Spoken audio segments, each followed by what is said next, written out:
Շնորհավորանքի փոխարեն ամեն օր մի նոր դժգոհություն։ Մոսկվան այդպես էլ չի համակերպվում Հայաստանի ընտրությունների արդյունքների եւ ուղարկված թեկնածուի պարտության հետ։ Մի երկիր, որտեղ ընտրություններն անցկացվում են ոչ ժողովրդավար պայմաններում ու առանց ընտրողների ազատ կամ արտահայտման, արդեն մի քանի օր ինչ-որ տարօրինակ դժգոհություններ է հայտնում։ Քաղաքական վերլուծաբան Բագրատ Առաքելյանի խոսքերով Կրեմլում պարզապես փորձում են իրենց պարտությունը մեղմացնել։ Մեր ժողովուրդը արդեն իր ընտրությունը արել է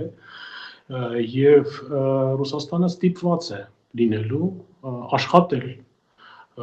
Նիկոլ Փաշինյանի վարչակազմի հետ, ստիպված կլինի ընդունել այն ընտրությունը, որը կատարել է հայ ժողովուրդը եւ այն բոլոր զրկանքները, որոնք որ իրենք խոսք էին տալիս են, որ գազը կթանկացնենք, հիմա ամեն ինչը կփակենք, այդ ամեն ինչը փուչիկ դուրս եկավ։ Փուչիկ այն պատճառով, որտեղ չգիտեմ, մթերքի արգելքը արտահանելու, ներմուծելու դեպի Ռուսաստան դա չազդեց, իրանք տեսան, որ հակաուժ ստեղծվեց նույն Եվրամիության կողմից եւ այսօր Հայաստանից մթերքը արդեն գնում է դեպի եվրոպական երկրներ եւ այդ քայլերը ըստ երևույթին կընդլայնվեն, այսինքն Ռուսաստանը հենց ինքը դրդեց Հայաստանին այդ քայլերի եւ ինքը արագացրեց այն process-ները, մենք բազում անգամ խոսացել ենք դիվերսիֆիկացիայի, մեր տնտեսության, մեր առևտրի եւ այդ դիվերսիֆիկացիայի համար իրանք մեծ մի լծակ ստեղծեցին, մի մեծ հնարավորություն ստեղծեցին եւ արդեն Եվրոպան ինքը արձագանքեց եւ ինքը առաջարկեց Հայաստանին այդ հնարավորությունը։ Հիմա իրենք գտնվում են մի հատ շախմատում կա այդպես մի հասկացողություն, պատային սիտուացիա, հա, ցուցվանք, ավելի ճիշտ ասած, ցուցվանք, որի մեջ յուրաքանչյուր քայլը ի վնաս խաղացողի է գնում։ Հիմա Ռուսաստանը ընկել է այդ ցուցվանգի մեջ, յուրաքանչյուր իրենց քայլը իրենց դեմ է աշխատելու։ Դա իրենց հենց ձեռքով ստեղծած իրավիճակ է եւ իրենք բնականաբար այդ իրավիճակը տանելու են մինչեւ վերջ ինչքան իրենք կարողանան։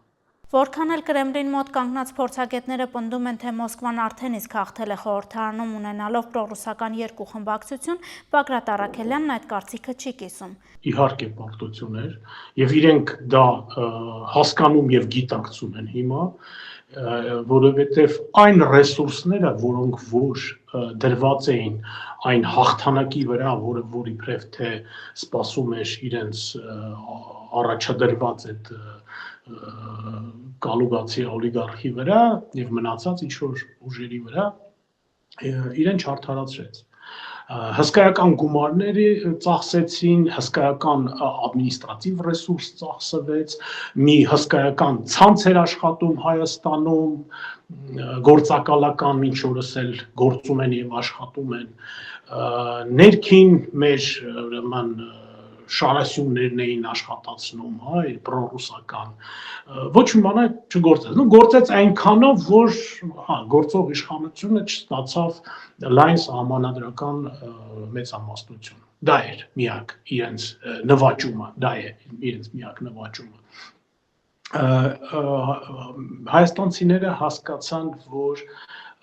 ընտրություն պետք է կատարեն անցյալի եւ ապագայի միջեւ։ Այն ապագայի, որը որ առաջարկում է գործող իշխանությունը եւ այն անցյալի, դեպի որը մեզ փորձում էին մեր ժողովուրդը քաշել այն նախկին նախագահը կամ իրեն համախոհ ինչ որ տենց տարբեր փողատեր անձնավորությունները։ Չստացվեց, իրենք դա գիտակցում են եւ հավատացած եղեք, որ իրենք ստիպված կլինեն աշխատել այն վարչակազմի հետ, որը որ այսօր ստացավ իշխանություն։ Հատկապես այն բաներից հետո, երբ լրիվ աշխարհը արդեն շնորհավորեց դուք մինչև Դոնալդ Տրամպը։ շնորհավորեց անձամբ շնորհավորեց հաղթանակի կապակցությամբ Նիկոլ Փաշինյանին եւ Ռուսաստանը հիմա արդեն այնց գլուխը քորելով մտածում է թե լավ էլ ինչ կարանք գործադրենք էլ ոնց կարանք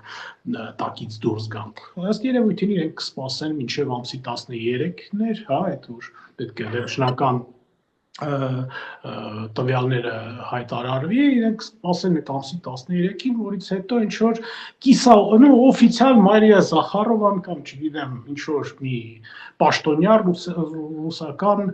կամ Վլադիմիր Պուտինը ինչ որ հերթական իր հարցազրույցների ժամանակ նենց թեթևի մեջ ոնց որ կարող է ասի, որ դե հա մենք շնորհավորում ենք կամ ինչ որ տենց էլի կեսբերան ինչ որ ոնց որ ասում են հա մեր մոտ Տենց կասեն, հետո արդեն կմտածեն, թե ոնց աշխատել, բայց իրենք տեսան, հուսով եմ, որ դա տեսան, հա, եթե լրիվ կույր չեն, իրենք տեսան, որ իրենց բոլոր գործողությունները աշխատեց իրենց դեմ։ Եվ Հայաստանը հիմա էլ ավելի մեծ հնարավորություններ ստացավ շնորհիվ իրենց այդ միջամտությունների։ Կրեմլից ամեն օր հոխորտում են, թե Հայաստանը ստիպված պետք է ընտրություն կատարի Եվրասիական տնտեսական միության ու Եվրամիության միջև։ Նեղսրտում են, որ Հայաստանը ՀԱՊԿ անդամավճարը նախորդ տարի չի տվել։ Նիստերին էլ չի մասնակցում։ Բագրատ Առաքելյանը գտնում է, որ Ռուսաստանի համար խիստ անցանկալի կլինի, որ Հայաստանը դուրս գա այդ կառույցներից։ Մոսկվային պետք է որ Հայաստանը իր փեշի տակ մնա միշտ։ Ու Հայաստանը անի այն ինչ որ ինքը իրան ասում են, որ ինքը անի։ Մոսկվայի երազանքն է դա միշտ եղել եւ իրենք այս վերջի, չգիտեմ, 20-30 տարվա ընթացքում այդ մեթոդոլոգիան են օգտագործել։ Հիմա իրենք պետք է ինչ-որ նոր բաների սովորեն, ինչ որ չեն ուզում անեն, քանի որ դե ոնց իրենք ուրեմն ինչ-որ մի Հայաստան, հա, որ իրենք համարում են իրենց սեփականությունը, իրենց սեփական ֆորպոստը, իրենց ծայրագավառը Եվ այդ ծայրագավառը այսօր ինչ-որ առանց իրենց մասնակցության, ինչ-որ պայմանագրեր է կնքում, ինչ-որ արևմուտքի հետ բարեկամացական ուրեմն հարաբերություններ է ստեղծում, դա անընդունելի է իրանց համար, դա իրանց համար նորություն է, բայց իրենք պետք է հարմարվեն այդ նորության հետ, ուրիշ տարբերակ իրանք պարզապես այսօր չունեն։ Հավանիչ տեսանյութը եւ բաժանորդագրվիչ նորությունները բաց չթողնելու համար։